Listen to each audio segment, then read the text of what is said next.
অনেকতে মাফ করে দাও আম্মু, আমি তোমার কত কষ্ট দিতেছি, লক্ষ লক্ষ টাকা খরচ করতেছো, তুমি এই টাকা কই থেকে দিবা? আমি তো জানি না আমার সন্তান রে পুরো কুরবানির গরুর মতো জবাই দিছে।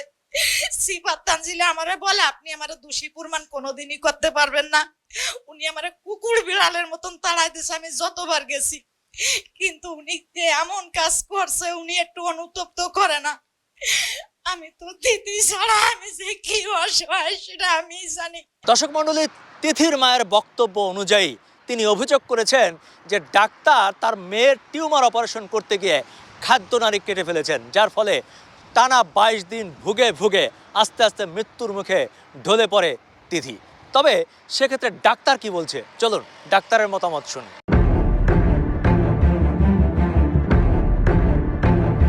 আপনি তো ডাক্তার সিফাত তানজিলা। আচ্ছা, অপারেশনের 3 থেকে 4 দিন পরে যখন